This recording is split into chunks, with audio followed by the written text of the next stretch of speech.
सदक़ात व खैरात अल्लाह को खुश करने के लिए, सदक़े में क्या, किसी को राशन दे दें, किसी को पैसे दे दें। बकरों को सदक़े की भेंट मत चढ़ाएं, ये पैगम्बर की तालीमात नहीं है। इस्लाम में सदक़े के बकरे का कोई तसव्वुर नहीं है। इस पे लोग फिर मुझ पे तोपे लेके चढ़ जाते हैं, लो सदक़े के बकरे का इनकार कर दिया। भाई सदका है, बकरा कहां से ले आए आप? उसमें बकरे का कॉन्सेप्ट क्या है, ये जहन में रखें। लोग ये समझते हैं कि जानवर का खून बहने से बलाएं टलती हैं, ये आपने अपनी तरफ से निकाल लिया है। जानवर का खून बहने से बलाएं टलने का इस्लाम ने ये नहीं कहा। बकरा तो टल गया, बलाओं का नहीं पता हमें। हमारे हज़रत फरमाया करते थे जो बकरे काटते हैं ना अपने मरीज के लिए कि इसको शिफा मिल जाए, हम बकरा काट रहे हैं, तो फरमाया कि जो फरिश्ता बकरे की जान लेता है वही उसी मरीज की जान भी लेके चले जाता है। कहा वो फरिश्ता इतना तेज है, वो कहता है तेरा बकरा भी गया और तेरा मरीज भी गया। तो क्यों एडिशन कर रहे हो?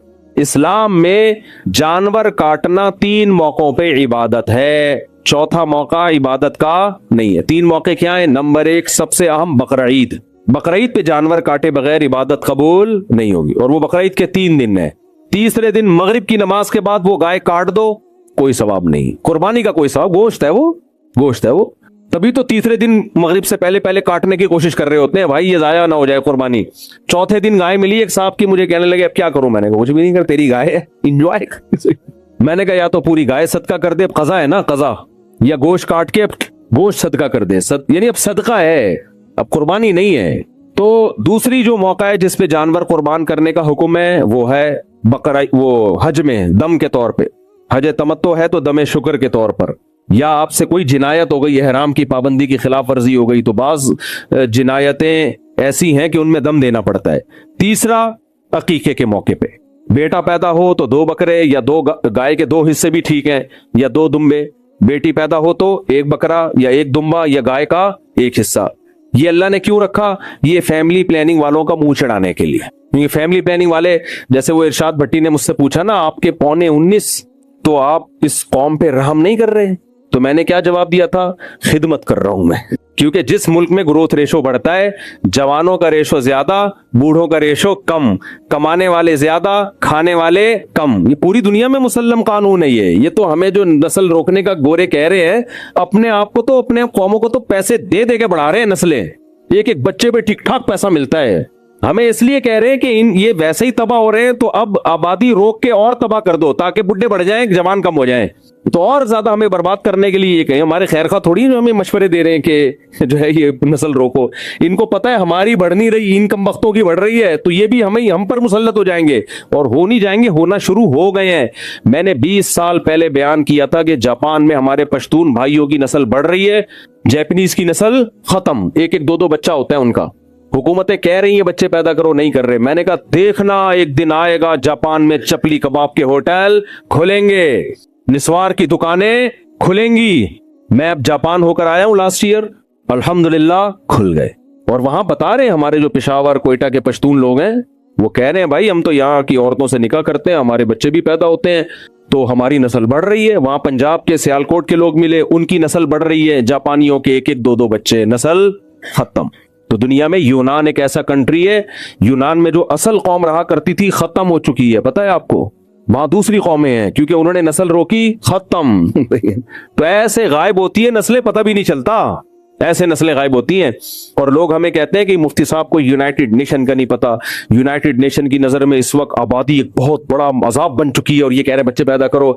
आपको यूनाइटेड नेशन का नहीं पता। यूनाइटेड नेशन की जो मुस्तनद रिपोर्ट है वो ये है कि ग्रोथ रेशो इतना खतरनाक गिर गया है कि कोविड से बड़ी तबाही आने वाली है दुनिया में, कोविड से बड़ी तबाही आने, क्योंकि फितरत का एक लॉ है ना कि इतनी स्पीड होनी चाहिए ताकि बूढ़ों का रेशो जितना है उस हिसाब से जवानों का रेशो एक इतना रहे। वो अब मेंटेन नहीं है, वो क्या हो गया है, वो खराब हो गया है। तो अब तो दुनिया चीख रही है भाई, जाओ स्वीडन में, डेनमार्क में और मुख्तलिफ मुल्कों में जाओ, पागल हुए में। वो कहता बढ़ाओ यार, तभी तो हमें वीजे दे रहे हैं। वो अमेरिका कह रहा है फैमिली के साथ आ जाओ, आप कह रहे हो हमें नहीं बुला रहे। वो पहले देखता है कि यहाँ के खाली बच्चे ही पैदा करेगा या कुछ और भी करेगा। कोई इलीगल एक्टिविटी में तो नहीं है, लेकिन वो चाह रहे हैं कि फैमिली वाले लोग आए और बच्चे यहाँ आके पैदा करके नस्ल बढ़ाएं। तो इसलिए ये उठाकर फेंक दो बाहर गली में, नहीं तहजीब के अंडे हैं गंदे। अच्छा, मुझे इरशाद भट्टी के स्टाइल पे बड़ी हंसी आई जब मैंने कहा ना खिदमत, कह रहे अच्छा खिदमत कर रहे हैं माशाल्लाह। तो वो तंज भी कर रहा था और स्टाइल भी नहीं चेंज हो रहा था। खैर हम आगे चलते हैं, मैं क्या बात कर रहा था, हाँ बकरे। तो अल्लाह ने 2 बकरे काटने का क्यों हुक्म दिया? ताकि फैमिली प्लानिंग वालों को तकलीफ हो। तकलीफ इस बात की होगी कि एक तरफ पहले ही बहुत बच्चे हैं और मजीद बच्चा आने पर ये खुशी में बकरे भी काट रहे हैं। देखो 2 चीजें अल्लाह ने रखी हैं बच्चे ज्यादा होने पर। 2 अल्लाह ने शुक्राने रखे हैं बाप के ऊपर, 2 शुक्राने। एक, हर बच्चे पे बकरा कटेगा, शुक्राना है, ये जुर्माना नहीं। अगर जुर्माना होता तो इसका गोश्त खाने की इजाजत ना होती। हम बकरीद जब हम हज में होते हैं और एहराम में हमसे कोई गुनाह हो जाता है, जिनायत का मतलब एहराम की पाबंदी की खिलाफ वर्जी हो गई, तो बकरा काटने का हुक्म है, उसका गोश्त खाने की इजाजत नहीं है, क्योंकि वो जुर्माना है, शुक्राना नहीं है। एक ही सफर में आप हज भी करो उमरा भी करो, हज तमत्तो, ये शुक्राना है, तो इसमें जो बकरा काटोगे उसका गोश्त खाने की इजाजत। जुर्माने वाले बकरे का गोश्त नहीं खाया जाता, शुक्राने वाले बकरे का गोश्त खाया जाता है। बकरीद में हम शुक्राने के तौर पर जानवर काटते हैं, जुर्माने के तौर पे नहीं, क्योंकि ईद के दिन जुर्माने नहीं लगते अल्लाह की तरफ से, फिर ये ईद कैसी हुई? शुक्राने होते हैं, इसलिए अल्लाह ने कहा काटो खाओ, ठीक है ना। टिक्के बन रहे होते हैं रात को, देखो क्या करो, हलीम की देगें वो मुहर्रम के उससे बन रही होती हैं, बकरीद के गोश्त से। तो इसी तरह जब बच्चा पैदा होता है तो अकीके का गोश्त खुद भी खाते हैं कि नहीं खाते? तो इससे पता चला ये जुर्माना नहीं है कि तुम्हारे 19 क्यों हो गए, 18वां क्यों हो गया, पेनल्टी है ना। अल्लाह कहते हैं वेल डन, जबरदस्त। शुक्राना क्या है? अल्लाह ने तुम्हें औलाद की नेमत दी, बेटी मिली है तो 1 बकरा काट, बेटा मिला है तो 2 बकरे काट, खुद भी खा, पब्लिक को भी खिला, तो ये शुक्राना है। इसी तरह ईद उल फितर में देख लो, अभी ईद आने वाली है ना, ईद उल फितर में देख लो, ईद उल फितर में फितराना, जितने बच्चे ज्यादा होंगे उतना फितराना ज्यादा। 19 को जरब देना पड़ेगा, 19 को 2.25 किलो गंदुम से जरब देना पड़ेगा। ईद के दिन जुर्माना होगा, ये शुक्राना होगा, ये भी शुक्राना है। तो जिसके बच्चे जितने ज्यादा उस पे शुक्राना उतना ज्यादा। और उलमा फुक़हा लिखते हैं किस बात का शुक्राना है? ये इस बात का शुक्राना कि अल्लाह आपके जरिए इतने अफराद को खिला रहा है। अल्लाह को खिलाने वाला पसंद, खाने वाला बिल्कुल भी पसंद नहीं है। कि तुम्हारे जरिए से अल्लाह अपनी मखलूक को खिला रहा है तो बाप पर लाजिम है कि वो दे, ये माँ पे लाजिम नहीं है, बाप पे है। हालांकि खिलाती तो माँ भी है, खर्चा किसका हो रहा है? बाप का। इसलिए अल्लाह कह रहा है तेरा बाप भी खिलाएगा। तो इसलिए भाई मैं फैमिली प्लानिंग को इसलिए मानता कि फैमिली प्लानिंग और इस्लाम एक दूसरे से क्या है, 180 डिग्री पर हैं। तो या तो इस्लाम छोड़ दो भाई, पूरे गोरों की तरह खिसक जाओ उधर ही, उनके तो हो ही नहीं रहा, एक भी नहीं होता, वो भी पता नहीं चलता, होने के बाद कंफ्यूज होते हैं इसी का ही है या इसमें भी कोई गड़बड़ हो गई है। तो हम तो मुसलमान है भाई, बड़ा खानदान, खुशहाल खानदान, कोई गुर्बत आ भी जाए, खुदा न ख्वास्ता खाने पीने की कमी भी आ जाए, तो भाई अल्लाह ताला कभी आजमाइश में डालता है, कभी पेट भर के खिलाता है। नबी ने क्या फरमाया कि मैं चाहता हूं एक दिन पेट भर के खाऊं, एक दिन भूखा सोऊं। जब भूखा सोऊंगा सबर का सवाब, पेट भरेगा शुगर का सवाब। वैसे तो अल्लाह देता है छप्पड़ फाड़ के रोजी, लेकिन अगर कोई आजमाइश आए तो ये थोड़ी, ये दुनिया तो मुसाफिर खाना है, तो अल्लाह की तरफ तवज्जो। बाकी इस पे में बहुत सारे इश्कालात होते हैं, तालीम कैसे होगी, तरबियत कैसी, इनके जवाब दे चुका हूं। अगर मैं अभी फैमिली प्लानिंग को बदनाम करने में लग गया ना तो फिर ये सूरत रह जाएगी। इनको भिगो के मैं लगाता हूँ। और इनकी अपनी जिंदगी देख लो, बेचारियों बुढ़िया जब होती है ना, फैमिली प्लानिंग वाली जो लोगों औरतों को खराब कर रही होती है, खुद बुढ़ापे में इनकी हालत पे तरस आता है। कोई खानदान नहीं होता, कोई परिवार नहीं होता। तो अल्लाह ने हमें हुक्म दिया। हाँ, जानवर काटने की बात कर रहा था, तो सिर्फ अकीके में और बकरीद में और हज में, बाकी जानवर काटना कोई इबादत बोलो नहीं। किसी ने पूछा, मैं एक लड़की से शादी करना चाहता हूँ, मेरे वालिदैन की रजामंदी शामिल नहीं है। वो कहते हैं कि अगर तुमने खुद शादी कर ली तो हमसे तुम्हारा कोई रिश्ता नहीं होगा और हम सारी जिंदगी तुमसे नाराज रहेंगे। मेरे बाकी बहन भाई और दीगर रिश्तेदार भी उनके साथ हैं उनके इस फैसले में। और लड़की को मैंने हल्फिया बयान दिया हुआ है कि मैं सिर्फ तुमसे शादी करूंगा और किसी से नहीं करूंगा। इस सूरत हाल में क्या मुझे शादी करनी चाहिए? वालिदैन क्यों मना कर रहे हैं? कोई माकूल वजह है या एवं ही बिला वजह की एक पख लगाई हुई है कि हमने अपने खानदान में ही करनी है? तो अगर कोई माकूल वजह नहीं है, बस एवं ही जैसे बाज़ लोगों में होता हमने कौम में ही करनी है अपनी, तो ये बिल्कुल एक फजूल बात है। ऐसी सूरत में वालिदैन को जुल्म कर रहे हैं, ज़्यादती कर रहे हैं, क्योंकि निकाह करना औलाद का बुनियादी हक़ है। फ़नकिहू मा ताब लकुम मिनन निसा, कुरान कहते हैं जहाँ जो तुम्हें पसंद आए उनसे निकाह करो। तो अब यह औलाद का बुनियादी हक़ है, उसमें वालिदैन को रोकने की इजाज़त नहीं है। हाँ, कोई माकूल वजह हो ना, वो लड़की किसी ऐसे ख़ानदान से हो कि वालिदैन को डर है कि हमारी इज़्ज़त का जनाजा निकल आएगा, वो बाद में मसाइल पैदा करेगी, तो एक अलग बात है। तो इसलिए आपके वालिदैन गलत कर रहे हैं, मैं यही कह सकता हूँ। और बाकी मैं मशवरा नहीं दे सकता कि आपको क्या करना चाहिए। मशवरा जब तक किसी के पूरे हालात सामने ना हो और पूरी डिटेल सामने ना हो तो उस वक्त तक किसी को मशवरा नहीं दिया जा सकता। फिर मेरे मशवरे एक क्लिप चला के लोग जनरली हर एक पे फिट करना शुरू कर देते हैं। तो इसमें हर शख्स की इनफरादी हैसियत देखी जाती है कि उसके हिसाब से उसको मशवरा दिया जाता है।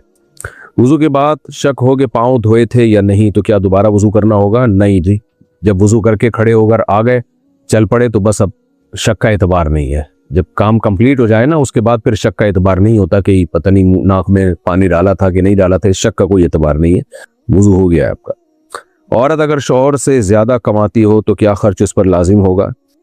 औरत का और बच्चों का खर्चा शरई तौर पर मर्द ही के ज़िम्मे होता है, यानी बच्चों के बाप के ज़िम्मे और औरत के शौहर के ज़िम्मे होता है, चाहे औरत खुद कमाती हो या ना कमाती हो। लेकिन ये उस सूरत में है जब औरत शौहर की इजाज़त के साथ कमाती हो, यानी शौहर ने इजाज़त दी हुई हो कि ठीक है तुम कमा सकती हो। लेकिन अगर औरत शौहर की मर्ज़ी के बगैर कमाती है, यानी शौहर चाहता है कि हाउस वाइफ बने, आप घर में रहें, लेकिन औरत कहती है नहीं मैंने कमाना है, तो एक तो ये गुनाह भी है कि शौहर की आप इताअत क्यों नहीं कर रही। और इस सूरत में फिर शौहर पर आपका नान नफ़का यानी औरत का नान नफ़का लाजिम नहीं होगा, क्योंकि वो शौहर की परमिशन के बगैर घर से निकल रही है और ख़ुद कमा रही है, तो वो एक तरह से नाशिज़ा में आ गई है। तो शौहर फिर उसे ये कह सकता है, ये मुआहिदा कर सकता है, ठीक है अगर तुमने कमाना ही है तो फिर अपना खर्चा तुम खुद उठाओगी। तो मोबाइल पर फहश इश्तिहारात खुद ब खुद आ जाएं तो गुनाह किस पर होगा? जो इश्तिहार चला रहे हैं उन पर होगा, आप उसको फ़ौरन हटा दिया करें। बीवी अगर सास के रवैये से तंग होकर जवाब दे दे तो क्या नाफरमानी होगी? औरत को चाहिए अपनी सास का एहतराम करे। आजकल बहुएं सासों के सामने ज़बान बहुत चलाने लगी है। मैंने जो चीज़ सबसे ज़्यादा नोट की है, देखें कोई भी जब बड़ा होता है ना उसको रिस्पेक्ट चाहिए होती है, अदब चाहिए होता है, वो नहीं चाहता कि ज़बान चलाई जाए। तो ड्रामे फिल्में देख देख के ना चीखने चिल्लाने का घरों में माहौल बन गया है। कोई बात बताई जाए आगे से फ़ौरन तंज़िया जवाब बहू की तरफ से जाता है, तो अदब तमीज़ तो ख़त्म हो रही है ना। यूरोपियन कल्चर आ रहा है हमारी सोसाइटी में, इससे घरों में आग लगती है।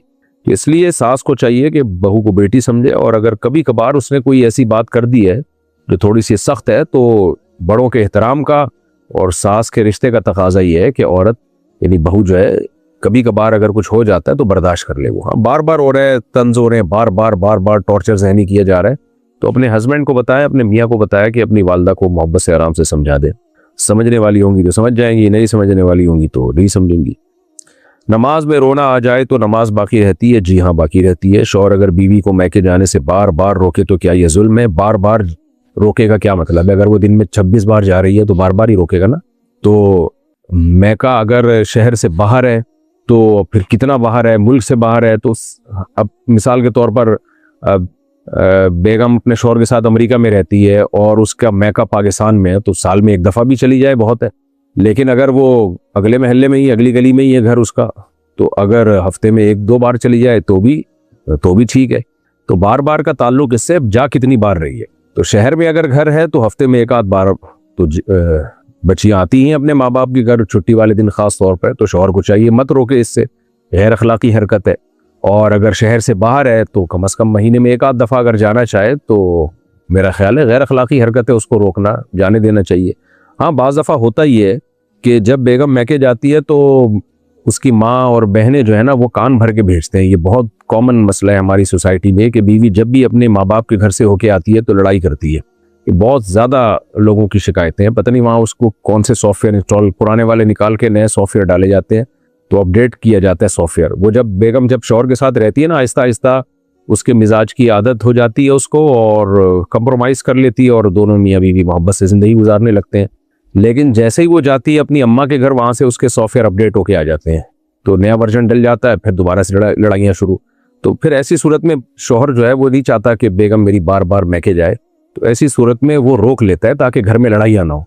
तो बेगम को भी चाहिए रुक जाए। हाँ बिल्कुल क़तई ताल्लुक़ ख़त्म करना माँ बाप से, बहन भाइयों से, ये तो किसी सूरत में जायज़ नहीं है। झूठ बोलकर अगर नौकरी मिली हो तो क्या छोड़ना लाजिम है? झूठ बोल के नौकरी करना जायज़ नहीं है। अलबत्ता अब कर दिया एक काम और नौकरी मिल गई और अब जिम्मेदारी के साथ अपनी यानी जॉब कर रहे हैं और जो जिस चीज़ की आपको तनख्वाह मिल रही है वो काम आप प्रॉपर वे में कर रहे हैं, तो अब नौकरी छोड़ने की ज़रूरत नहीं है। बस तौबा इस्तिग़फ़ार करें। झूठ बोलना बहुत सख्त गुनाह है, बुरी बात है, झूठ से इज्तिनाब करना चाहिए। लेकिन नौकरी की आमदन का ताल्लुक़ इससे है कि आप जो काम कर रहे हैं यानी जो जॉब आपको दी गई है वो काम जायज़ है या नहीं है, और उसमें जिम्मेदारी से आप वो जॉब कर रहे हैं कि नहीं कर रहे। वालिदैन शादी के मामले में दबाव डाले तो क्या निकाह दुरुस्त होगा? अगर लड़की या लड़के ने कबूल कर लिया, बल्कि लड़की के बाप ने उसको बताया कि तुम्हारा निकाह हमने कर दिया है, तुम्हें कबूल है, लड़की खामोश भी रह गई तो निकाह हो जाएगा, कंवारी लड़की खामोश भी रह गई तो निकाह हो जाएगा, और ज़बान से कह दिया या सर हिला दिया तो बहरहाल होगा ही होगा। तो दबाव में तलाक भी हो जाती है, निकाह भी हो जाता है। इसलिए अगर किसी ने निकाह नहीं करना है तो दबाव में ना आए। अगर लड़की से पूछा जाए आपको ये कबूल है तो साफ इनकार कर दे नहीं, तो एक दफ़ा दबाव में आ जाती हैं, फिर सारी ज़िंदगी मुसीबत खड़ी रहती है। तो उसी वक्त एक्शन लेना चाहिए, बल्कि जब रिश्ते की बात चल रही होती है उस वक्त बता दे भाई मुझे रिश्ता कबूल नहीं है। वैसे तो माँ बाप की तरजीह को तरजीह देनी चाहिए। माँ बाप जो कह रहे हैं वो बच्चों के लिए अच्छा कर रहे होते हैं, तो वालिदैन ने जहाँ रिश्ता किया है बेहतर ही किया होता है।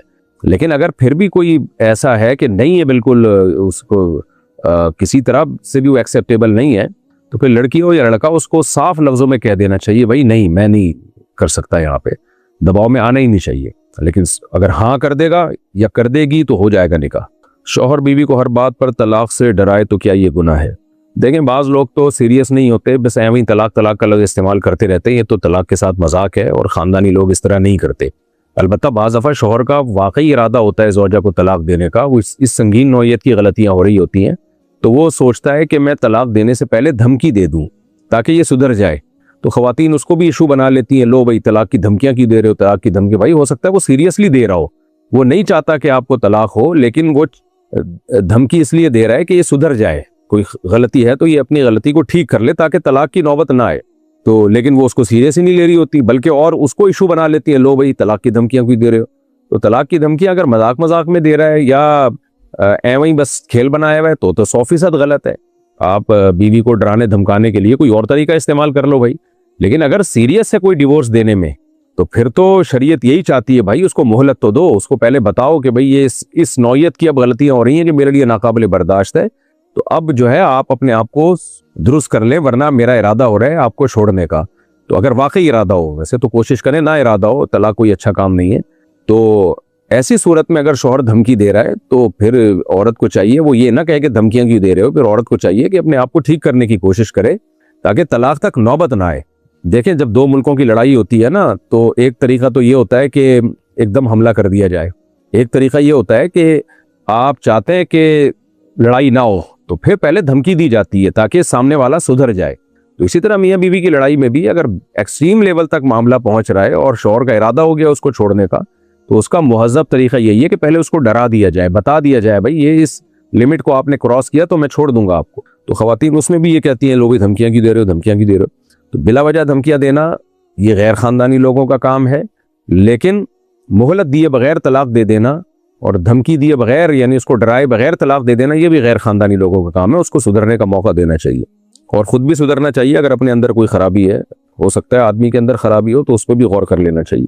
किसी ने दिल में नज़र मानी मगर ज़बान से ना कही तो क्या वो लाजिम होगी? नहीं जनाब, मन्नत ज़बान से उसका तलफ़ुज़ अदा करना ज़रूरी है। औरत अगर इद्दत में ख़ुद को तन्हा महसूस करे तो किस हद तक बाहर जा सकती है? औरत घर से नहीं निकल सकती, कुरान के अहकाम है ये, ला तुखरिजूहुन्ना मिन बुयूतिहिन्ना वला यखरुजना। औरत को भी घर से नहीं निकाला जाएगा और वो खुद भी घर से बाहर नहीं निकलेगी। और अगर डर लग रहा है, कोई खौफ है, घर में बिल्कुल अकेली है, तो उसके कोई महरम रिश्तेदार उसके साथ आके रहें। और अगर कोई महरम रिश्तेदार रहने के लिए तैयार नहीं है और घर में अकेले कोई खौफ है, खुदा न ख्वाह बाज़ दफ़ा अकेले डर भी लग रहा होता है, तो फिर ऐसी सूरत में वो घर चेंज कर सकती है, अपने माँ बाप के घर में इद्दत गुजार सकती है, लेकिन ये मजबूरी की हालत में। किसी ने जल्दी में नमाज छोड़ दी, बाद में बहुत पछतावा हुआ, अब क्या करे? देखो, शिर्क के बाद ना इस्लाम में सबसे बड़ा गुनाह नमाज का क़ज़ा करना है। तो तौबा करे, इस्तिग़फ़ार करे, कुछ बेहतर है अल्लाह के गज़ब को ठंडा करने के लिए कुछ सदका खैरात भी कर ले। फ़ख़लफ़ मिन बादिहिम ख़ल्फ़ुन अज़ाउस्सलाता वत्तबउश्शहवात। कुरान कहता है बनी इसराइल में जब पैगम्बर आए ना, तो पैगम्बरों के जाने के बाद इन लोगों ने सबसे पहला जो इन लोगों में जुर्म आया है वो नमाज़ों को ज़ाया करना और फिर ख्वाहिशात के ग़ुलाम बन जाना। तो नमाज़ों को ज़ाया करने का जुर्म सबसे पहले आता है। आप देख लें हमारी इस उम्मत में भी ऐसा ही है। सहाबा, ताबईन, तबा ताबईन, असलाफ में तसव्वुर नहीं था कोई नमाज क़ज़ा भी कर दे। तो इसलिए अब तौबा इस्तिग़फ़ार करे और आइंदा बचे, बस यही हो सकता है। मस्जिद में चंदा मांगने का क्या तरीक़ा दुरुस्त है? देखें, मस्जिद में अगर चंदा मांगना हो तो उमूमी मजमे को खिताब किया जाए कि भाई मस्जिद में इतने पैसों की ज़रूरत है तो लोग ताउन करें, सदका जारिया है, सवाब मिलेगा। अल्लाह का घर को जो आबाद करता है अल्लाह उसके घरों को आबाद करता है। तो ऐसा उमूमी ऐलान किया जाए और हिसाब को क्लियर रखा जाए। बहुत सी मस्जिदों में हमने देखा है कि वाइट बोर्ड या ब्लैक बोर्ड पे पूरा लिखा हुआ होता है उन्होंने कि इस महीने इतना चंदा आया और इतने खर्चा हुआ। तो ऐसा क्लियर रखे, रसीद के बगैर उनको चंदा ना लिया जाए और इंडिविजुअली किसी को इजाज़त ना हो अपने तौर पे जाके लोगों से चंदा ले रहा हो, बल्कि जो भी चंदा आएगा भाई एक प्रोसेस के तहत कि कमेटी के पास आएगा चंदा। तो इस तरीके से चंदा हो। और लोगों को बाज़ मस्जिदों में हमने देखा है कि इंडिविजुअली लोगों को जो है ना खिताब किए जा रहे होते हैं, हाँ भाई जमशेद साहब आप कितने पैसे देंगे, हाँ भाई सत्तार भाई आप बताएं। ये जायज़ नहीं है। नबी सल्लल्लाहु अलैहि वसल्लम ने फरमाया ला यहिल्लु मालु इम्रिइन मुस्लिमिन इल्ला बितीबी नफ्सिन मिन्हु, किसी मुसलमान का माल उसकी दिल की खुशी के बगैर हलाल नहीं है। अब आप जब सबके सामने आप कहेंगे जमशेद साहब आप कितने पैसे देंगे, वो आदमी ठिठुरसा जाता है, कहता है यार अब मैंने नहीं दिए तो भी जिल्लत है, दे दिए थोड़े दिए तो लोग क्या कहेंगे कि यार इतना बड़ा सेठ है इतने से पैसे दे रहा है। मैं बहुत से लोगों को जानता हूँ जो किसी मस्जिद के नमाजी थे, लेकिन वहाँ इमाम की इस हरकत की वजह से वो वहाँ नमाज पढ़ना उन्होंने छोड़ दी है। तो ये बहुत बुरी हरकत है। आइमा किराम को इससे बचना चाहिए। हमारे जितने भी अकाबिर थे उन्होंने सख्ती से मना किया इस अमल से कि आप भरे मजमे में लोगों से जाके ना कहें हाँ भाई आप कितने पैसे दे रहे हो, हाँ भाई आप कितने पैसे दे रहे हो। बल्कि जब आप यानी इमाम का किसी से सलाम दुआ हो ना, तो इंडिविजुअली भी ना कहे उसको, कि अकेले में भी ना कहे कि हाँ भाई ये है हमारी मस्जिद तामीर हो रही है और आप कितने पैसे देंगे ज़रा बता दें, या आप भी दें उसमें पैसे। आदमी उससे भी शर्म में आता है और उसमें भी वो अपने ऊपर दबाव महसूस करता है। तो इमाम साहब को चाहिए अगर उनके किसी सेठ से ताल्लुकात हैं, किसी मालदार आदमी से दोस्ती है, तो बस इतना बता दें यार कोई बंदा हो तो बताना, हमारी मस्जिद में कंस्ट्रक्शन का काम हो रहा है, अगर कोई करना चाहे तो बता देना। तो आपका जो दोस्त है वो अगर खुद करना चाहेगा तो खुद ही कर लेगा, लेकिन उसको ये ना कहे कि आप करें। ये बहुत ज्यादा अगले पर दबाव होता है। लोग इसी वजह से फिर इमामों से और मौलानाओं से दूर भागते हैं कि यार इनके पास जब बैठो तो ये कोई ना कोई पैकेज दे देते हैं। तो मैंने तो अपने शेख हजरत मुफ्ती रशीद अहमद साहब रहमहुल्लाह ताला से यही सीखा है। तो हमारी मस्जिद में कंस्ट्रक्शन का काम हो या कोई भी काम हो, तो कोई भी सेठ होता है ना, कोई भी मालदार आदमी हो जिससे मेरी सलाम दुआ हो, तो मैं ये कभी नहीं कहता कि आप इतने पैसे दे दें। मैं कहता हूँ भाई ज़रूरत है, अगर कोई जानने वाला हो तो बताइएगा, मस्जिद में या फला मदरसे में पैसों की ज़रूरत है, जामे तुरशीद है या और कोई मदरसा है तो उसमें पैसों की ज़रूरत है, तो वो देना होगा तो खुद ही दे देगा, नहीं तो बता देगा अच्छा ठीक है मैं बात कर लूँगा किसी से। उसको ना कहा जाए कि आप दे दें। ये बहुत इंसानी तबीयत पे ये चीज़ बोझ बनती है और वो डिप्रेशन में जाता है और वो दिल में बाल आ जाता है बहरहाल के यार इनके पास बैठो तो पता नहीं ये पैसे ना मांग लें। तो इसलिए आइमा किराम को हमारे अकाबिर इसमें बहुत सख्त है। हज़रत मौलाना शरफ अली थानवी रहमहुल्लाह, मुफ्ती रशीद अहमद साहब, मौलाना शेखुल हदीस मौलाना ज़करिया रहमहुल्लाह, सारे हजरात इस पे बहुत सख्त है कि किसी के मुंह पे उसको कह के चंदा कभी ना मांगा जाए कि आप इतने पैसे दे दें। रिश्वत दिए बगैर काम ना होता हो तो क्या रिश्ता दे सकते हैं? अबे ये हमारा जो कंपोजर है ना राफे, ये गड़बड़ करता है बहुत लिखने में। रिश्वत को रिश्ता लिख दिया इसने, इस पे भी लगता है शादी सवार हो गई है इसके दिमाग पे। रिश्वत दिए बगैर, वैसे शादीशुदा है नहीं सवार हुई, इसका ससुराल परेशान ना हो जाए, लिख इसी तरीके से रहा है ना। रिश्वत दिए बगैर काम ना होता हो तो क्या रिश्वत दे सकते हैं? अपने जायज़ हक के लिए रिश्वत दी जा सकती है। बाज़ दफ़ा ये होता है कि आपको अपना जायज़ हक भी नहीं मिल रहा होता जो आपका राइट है, तो फिर ऐसी सूरत में आप रिश्वत दे सकते हैं ताकि आपको अपना हक तो मिले ना। तो दूसरे का हक दबाने के लिए रिश्वत दी नहीं जा सकती। वो जो आता है ना कि रिश्वत देने वाला लेने वाला दोनों जहन्नमी है, तो लेने वाला तो बहरहाल है, देने वाला उस सूरत में जहन्नमी है जब दूसरे का हक दबाने के लिए दे रहा हो या बिला वजह दे रहा हो। हुकूमती कामों में बाज़ दफ़ा क्या अक्सर व बेशतर आपको आपका जायज़ हक भी नहीं मिलता जब तक आप रिश्वत ना दें। वो इतना काम लटका दिया जाता है, तो इस ऐसी सूरत में देने की इजाज़त है। बेवा औरत कब दोबारा निकाह कर सकती है? जैसे ही बेवा औरत की इद्दत पूरी हो उसके लिए निकाह हलाल है, जब चाहे कर ले। अगर शौहर हर बात माँ के कहने पर करे तो बीवी क्या करे? अपने माँ बनने का इंतज़ार करे या अपने सास बनने का इंतज़ार करे। आजकल तो यही चल रहा है मार्केट में। बहरहाल मियाँ को चाहिए वो देखे कि घर में उसकी बीवी पे जुल्म तो नहीं हो रहा। छोटी मोटी बातें तो हर घर में होती हैं, छोटी मोटी बातों में माँ के सामने आके मत खड़ा हो, बल्कि बीवी को समझाए, बड़ों का अदब करो भाई, कुछ ऊंच नीच हो जाती है तो बड़े हैं, बर्दाश्त कर लो, इसकी बरकतें तुम्हें दुनिया और आखिरत दोनों में अल्लाह की तरफ से मिलेंगी।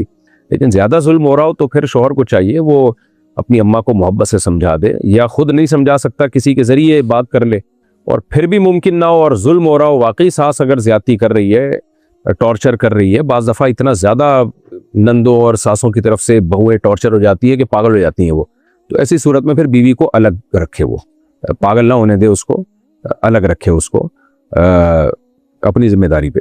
खैर, वुजू के दौरान बातें करने से वुजू मुतासर होता है। वुजू भी देखें कि इबादत है, इसलिए फुक़हा ने लिखा है कि वुजू के दौरान बातें करना मकरूह, नापसंदीदा है, हराम नाजायज़ नहीं है, नापसंदीदा काम है। तो अल्लाहुम्मा ग़फ़िर ली ज़ंबी ववस्सिअ ली फ़ी दारी वबारिक ली फ़ी रिज़्क़ी, ये दुआ पढ़नी चाहिए वुजू के दौरान। तो इसलिए बातें नहीं करनी चाहिए, बेहतर यही है कि ना करें बातें। ऑफिस में वक्त ज़ाया करने से क्या तनख्वाह हराम हो जाती है? अगर ऑफिस का काम नहीं कर रहे आप, जो काम आपको दिया गया है, तो जितनी सुस्ती काहिली करेंगे उस हद तक तनख्वाह नाजायज़ हो जाएगी आपकी। मिसाल के तौर पर आपको ऑफिस में कोई काम दिया गया, भी आपने ये काम निपटाना है और आपको पता था मैं 2 घंटे 3 घंटे में निपटा सकता हूँ, लेकिन आप नहीं निपटा रहे उसको, आपने 1 हफ्ता खींच लिया उसको इधर उधर गप्पे मार मार के, तो फिर जो तनख्वाह मिलेगी आपको, उसमें से कुछ तनख्वाह आपको सदका करनी पड़ेगी, क्योंकि कुरान ने कहा है वैलुल लिल मुतफ्फिफीन अल्लज़ीना इज़ा इक्तालू अलन नासी यस्तौफून व इज़ा कालूहुम औ वज़नुहुम युख्सिरून। उन लोगों के लिए तबाही है जो अपना हक लेने की बारी आती है तो पूरा हक लेते हैं, और जब हक देने की बारी आती है तो डंडी मारते हैं। तो जब आपको तनख्वाह पूरी मिल रही है ऑफिस की तरफ से, वो कट के नहीं आ रही है, तो जो काम आपको दिया गया है वो भी आप पूरा करें। हाँ, फारिग काम है, कोई काम ही नहीं है तो फिर मारते ना गप्पे बैठ के, उससे भी बेहतर है कि गप्पे मारने के बजाय अल्लाह का जिक्र कर लें तो ज्यादा अच्छा है। बहरहाल वो गप्पे भी मार लेंगे तो तनख्वाह हराम नहीं होगी, क्योंकि जो काम आपको दिया गया है वो आपने मुकम्मल कर लिया है। ऑफिस में आमतौर पे काम देखा जाता है कि जो काम आपको दिया गया है वो कर लिया कि नहीं किया। बॉस को इससे गरज नहीं होती कि आपने गप्पे मारी हैं या मक्खियां मारी हैं, वो ये देख रहा होता है कि जो काम आपको दिया गया है टाइम पे आपने वो काम किया है या नहीं किया। औरत का बगैर दुपट्टे के घर में नमाज पढ़ना दुरुस्त है? नहीं जनाब, सही हदीस है, औरत क्या दुपट्टे के बगैर, जो खिमार है, चादर है, उसके बगैर नमाज नहीं होती। तो इसलिए औरत को प्रॉपर स्कार्फ लेना पड़ेगा, उसके बाल छुपे हुए हों, गर्दन छुपी हुई हो, पूरा जिस्म नमाज में छुपा हुआ हो। हाँ, चेहरा और हथेलियाँ या पाँव खुले हुए हों तो इसमें कोई हरज नहीं है घर के अंदर। किसी ने गुस्सा में अल्लाह से शिकवा किया, क्या ये कुफ्र में आता है? देखो, एक अल्लाह से शिकवा तो मोहब्बत और राज़ो न्याज में होता है। जैसे लोग लाड में भी शिकवा कर रहे होते हैं ना, वो शिकवा तो कुफ्र में नहीं आता, लेकिन गुस्से में अल्लाह से शिकवा करना, इससे इंसान कुफ्र के करीब बहरहाल हो जाता है। तो फतवा दी फौरन किसी पे लगा देना चाहिए कि ये काफिर हो गया, लेकिन ये अमल बहरहाल कुफ्री है, क्योंकि हमें हुक्म यही है कि हम अल्लाह के हर फैसले पर राजी रहें। और अक्सर अपनी हमाकतों की वजह से हमारे साथ बुरा हो रहा होता है और हम अल्लाह को माज़ अल्लाह फिर शिकवे शिकायत कर रहे होते हैं। तो किसी ने अगर गुस्से में ऐसा कर लिया तो एहतियात इसी में है कि वो तौबा इस्तिग़फ़ार पढ़े और एहतियातन निकाह की तजदीद भी कर ले। बीवी अगर शौहर की बदज़बानी पर जवाब दे तो क्या ये गुनाह है? आजकल तो यही चल रहा है, शौहर अगर थोड़ा सख्त लहजे में बोले तो बेगम साहिबा भी पूरा सूद के साथ हो चुकाती हैं, रिप्लाई करती हैं। जो मार्केट में जिस तरह की बेगमात चल रही हैं वो तो यही चल रही हैं। बहरहाल हम औरतों को यही कहेंगे, जो शरीयत ने कहा है कि शौहर जो है आपका सरबरा है और उसके एहसानात भी हैं, तो उसको अपना बड़ा मान लें। अगर कभी कभार वो बदज़बानी करता है तो खामोश हो जाए।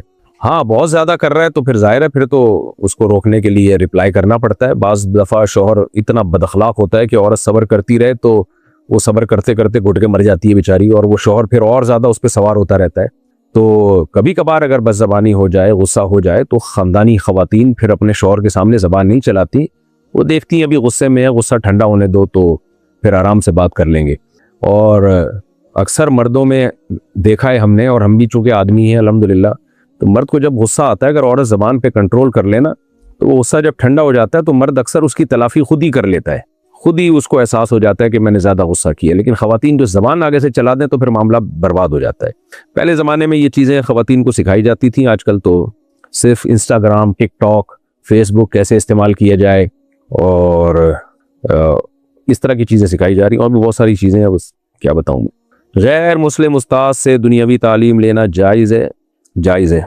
नज़र पूरी करने में ताख़ीर हो जाए तो क्या कफ़ारा होगा? वही कफ़ारा है कि अगर नज़र मुअक्कत थी, यानी एक टाइम बाउंड थी कि इतने दिन से पहले पहले मैं रोज़े रख लूँगा, तो अगर नहीं रखे तो उसकी क़ज़ा करनी पड़ेगी। तो अगर सदक़े की नज़र थी तो वो सदका ही देना पड़ेगा, वो क़ज़ा ही करनी पड़ेगी, और तौबा इस्तिग़फ़ार भी। नमाज में ख्याल बार बार दुनिया की तरफ चला जाए तो नमाज कबूल होती है? जी, हो जाती है। अगर आप जान कर ना लेके जाएँ, खुद ब खुद चला जाए तो कोई हर्ज नहीं है। किसी ने विरासत में बहन को हिस्सा ना दिया तो अब कैसे दे जितना हिस्सा बनता है दे दे उसको। और अब तो चीज़ों की मार्केट वैल्यू भी बढ़ गई होगी, उसकी शिरकत होगी तो अब वो उसका हिस्सा भी उसी हिसाब से बढ़ गया होगा। और अगर बहन का इंतकाल हो गया तो उसके वरसा में तकसीम करे और अल्लाह से तौबा इस्तिग़फ़ार भी करे, और बहन से माफ़ी मांगे, और बहन नहीं है तो उसके वारिसों से माफ़ी मांगे। बहन का हिस्सा खा लेना कबीरा गुनाह है। ला यहिल्लु लकुम अन तरिफुन निसा करहा, अल्लाह ताला कहते हैं औरत का माल खाने की तुम्हें इजाजत नहीं है। इस्लाम में चोरी या किसी का माल खाना बहुत बड़ा गुनाह है, और औरत का माल खाना डबल गुनाह है। और वो अगर औरत बच्ची है यानी यतीम है तो फिर 3 गुना ज्यादा बड़ा गुनाह है। फिर ये कब्र पर जाकर हाथ उठाकर दुआ मांगना दुरुस्त है। देखें, दुआएं मांगने के लिए कब्र पे जाना ये कहीं साबित नहीं है। मेरे इल्म में कोई ऐसी हदीस नहीं है। हमें जो हदीस में पता चलता है वो ये है कि कब्रिस्तान जाया करो, फ़इन्नहा तुज़क्किरुल आखिरा, कब्रिस्तान जाने से आखिरत की याद ताज़ा होती है।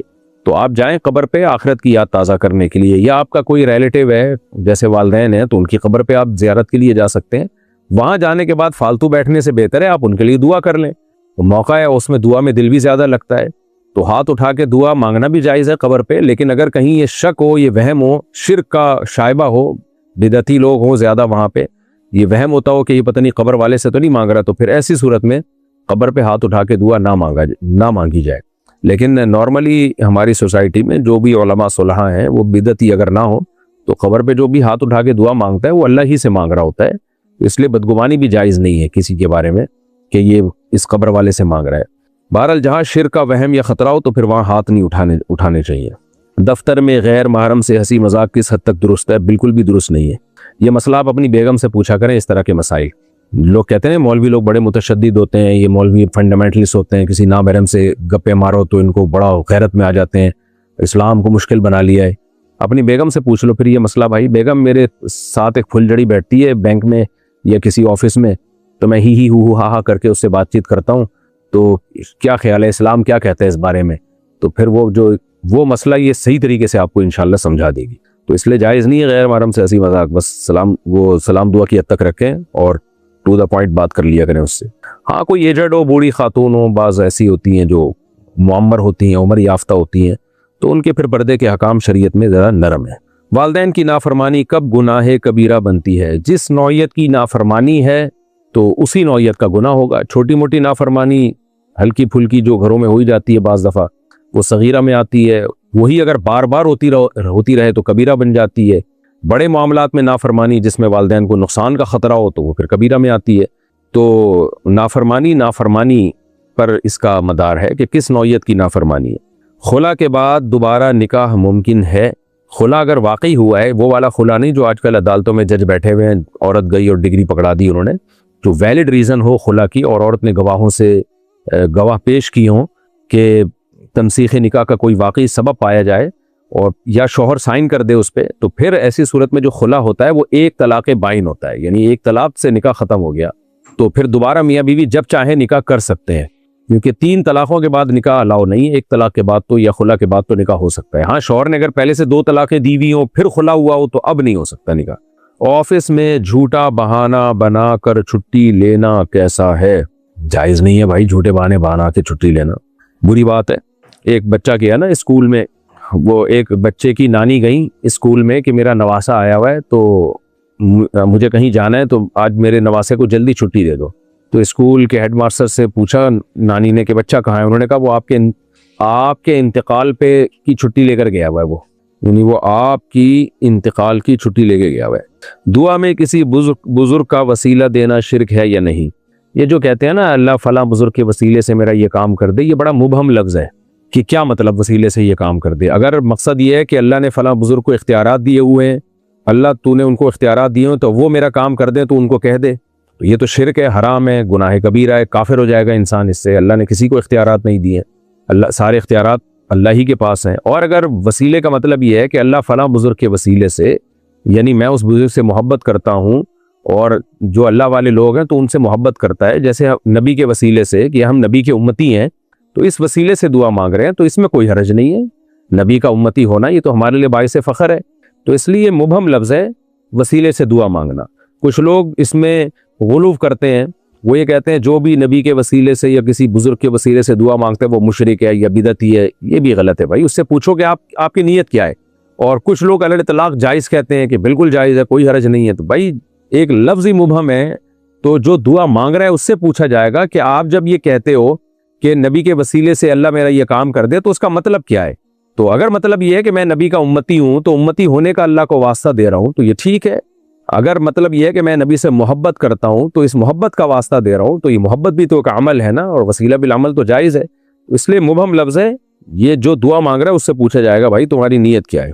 और अगर वो कहे मुझे तो कुछ नहीं पता मेरी नीयत क्या है, तो फिर परले दर्जे का बेवकूफ़ है, उसको खुद नहीं पता कि मैं जो अल्फाज कह रहा हूँ वो उसका मतलब क्या बनता है। अगर शौहर तलाक की नीयत करे मगर ज़बान से ना कहे तो निकाह पर कोई असर होगा? नहीं जी, ज़बान से कहने से कुछ, ज़बान से जब तक नहीं कहेगा तो तलाक नहीं होगी। औरत का ऊंची हील पहनना जायज़ है, जायज़ है, लेकिन पता नहीं ख़वातीन बैलेंस कैसे कायम रखती हैं अपना इतनी ऊंची ऊंची हीलें पहन के। बहरहाल ये उनका मसला है, उन्हीं से पूछे, जायज़ है कोई नाजायज़ नहीं है। किसी ने नमाज में हंसी रोकने की कोशिश की तो क्या नमाज टूट जाएगी? अबे भाई हंसने से टूटेगी, रोकने की कोशिश से क्यों टूटेगी मेरे भाई? ये ऐसा ही है जैसे आप बोले किसी ने नमाज में वुजू टूटने से रोकने की कोशिश की, तो टूटने से रोकने की कोशिश से थोड़ी टूटेगा वुजू, वुजू टूटने से टूटेगा। या हवा रोकने की कोशिश की किसी ने नमाज में। इद्दत में मेकअप क्यों मना किया गया है? देखें, इद्दत में औरत के लिए जीनत इख्तियार करना हराम है, नाजायज़ है। हाँ, अगर तलाक़ रजई है यानी शौहर ने 1 या 2 तलाक़ें दी हैं तो चूंकि निकाह ख़त्म नहीं होता ऐसी सूरत में, तो फिर औरत जीनत इद्दत में इख्तियार करेगी ताकि शौहर की रग़बत उसकी तरफ हो और वो रुजू कर ले, क्योंकि शरीयत नहीं चाहती कि मियाँ बीवी के दरमियान निकाह ख़त्म हो। तो लेकिन अगर तलाक़ बाइन है, या यानी तलाक़ बाइन का मतलब वो तलाक़ें हैं जिससे निकाह ख़त्म हो गया या शौहर का इंतकाल हो गया, तो फिर शरीयत में औरत को ज़ेब व ज़ीनत इद्दत के दौरान जायज़ नहीं है। उसकी 2 वजूहात हैं। एक वजह तो यह है कि इद्दत के दौरान औरत के लिए निकाह हराम है, तो हर वो काम भी हराम है जिसकी वजह से मर्द उसकी तरफ माइल हो, उसको निकाह का पैगाम भेजे। तो अगर वो ज़ीनत इख्तियार करेगी तो अट्रैक्टिव होगी, तो मर्द उसकी तरफ निकाह का पैगाम, यानी मर्दों का दिल चाहेगा निकाह का पैगाम भेजें। तो शरीयत ने इद्दत के दौरान उस पर पाबंदी लगाई हुई है बिल्कुल लिया, तो इसलिए वो काम से भी मना कर दिया कि जो उसकी तरफ लोगों को माइल करे। इद्दत ख़त्म हो फिर ज़ीनत इख्तियार करे, तो ताकि जो है वो निकाह करना चाहे तो लोग उसकी तरफ निकाह का पैगाम भेजें। एक तो इसलिए, दूसरी बात यह कि शरीयत में, यानी दूसरी वजह क्या है कि ज़ीनत इख्तियार करना जायज़ नहीं है, वो वजह यह है कि शरीयत में शौहर की एक वैल्यू है इस्लाम में। तो इस्लाम ये चाहता है कि औरत सोग मनाए, उस तरह से नहीं जिस तरह से बाज़ गैर मुस्लिम मनाते हैं। बिल्कुल एक कुछ गैर मुस्लिमों में, कुछ मज़ाहिब में, सब में नहीं, बहुत ही गंदा सा कॉन्सेप्ट है इद्दत का। तो इस्लाम ने उस कॉन्सेप्ट को तो ख़त्म किया। ज़माने जाहिलियत में औरत जब बेवा होती थी तो 2-2 साल इद्दत गुजारती थी और गंद में मेंगनियाँ और गोबर ये चीज़ें पड़ी रहती थी उसके पास।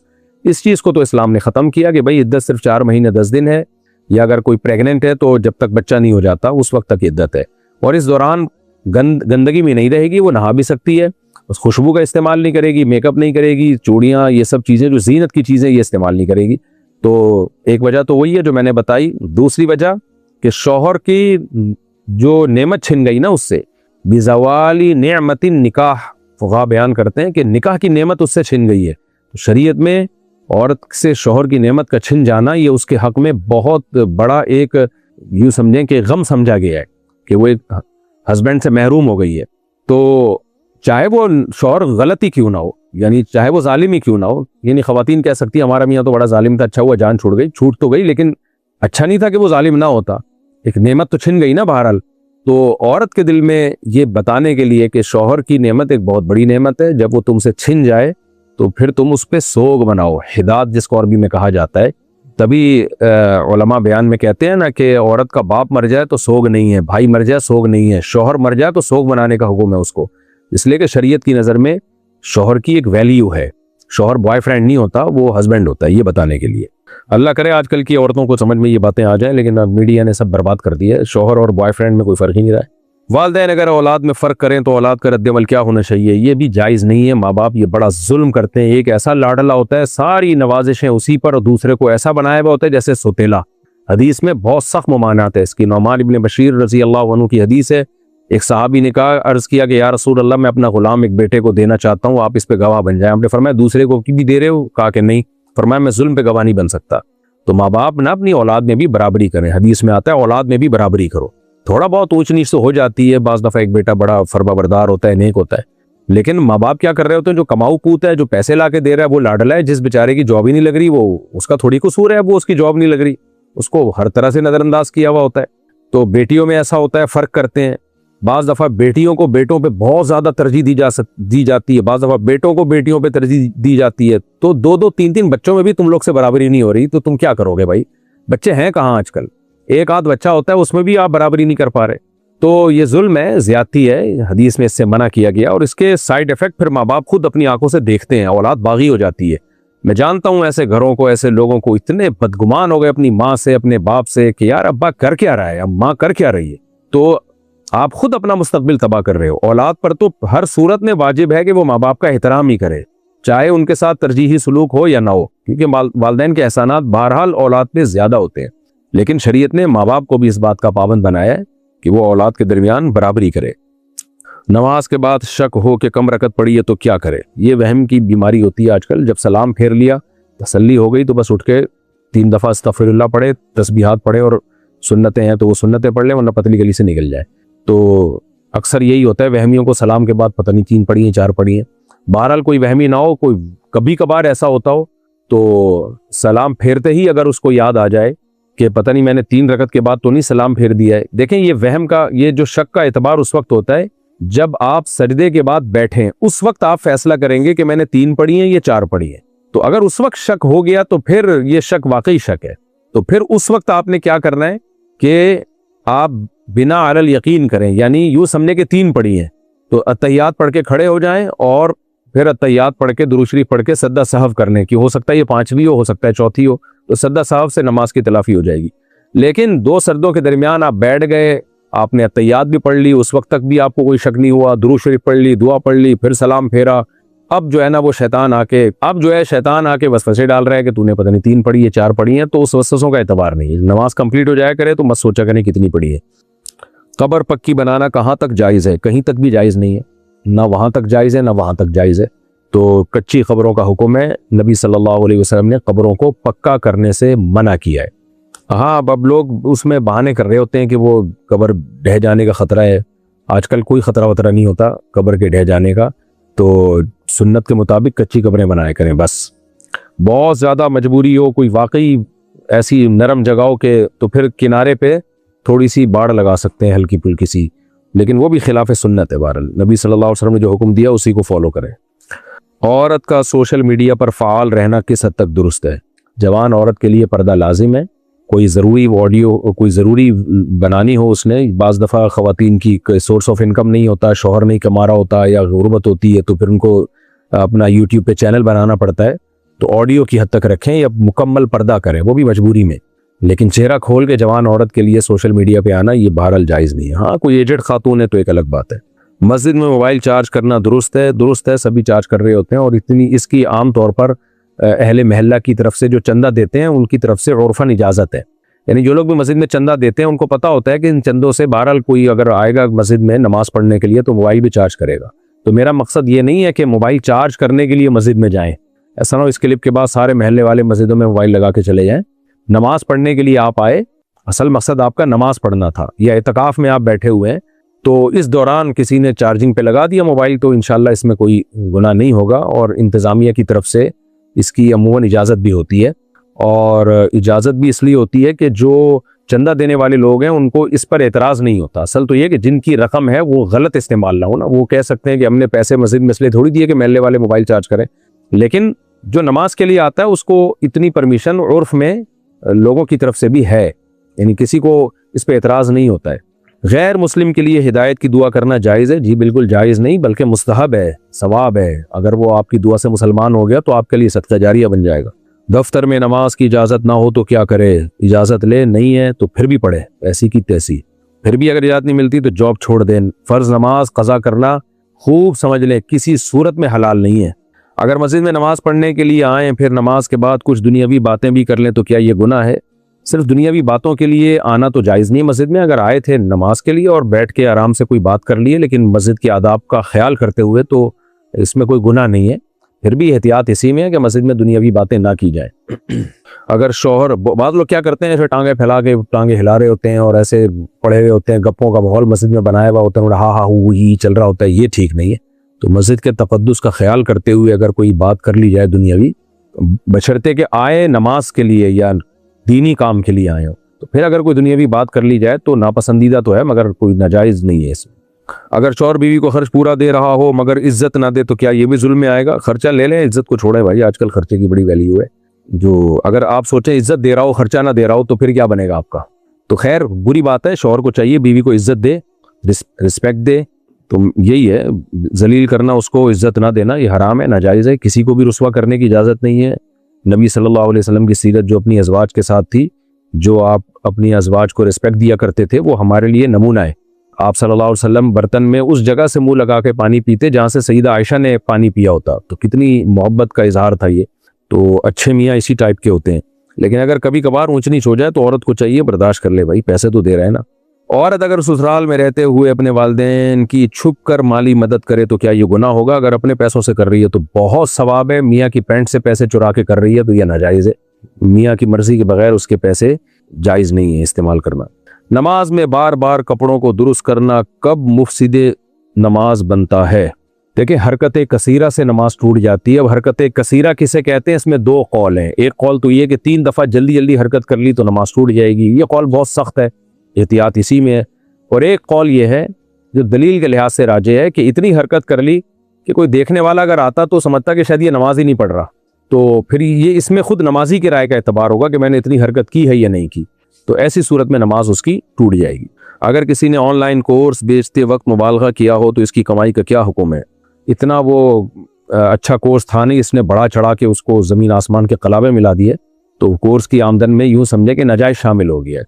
क्योंकि कोर्स कुछ तो बिका भी है ना, यानी उसकी तो कुछ जायज़ पैसे भी तो हैं। तो एहतियातन अंदाजे से इजाफी रकम सदका कर दे और आइंदा ऐसी मुबालगा आराइयाँ छोड़ दे, गुनाह होगा इससे।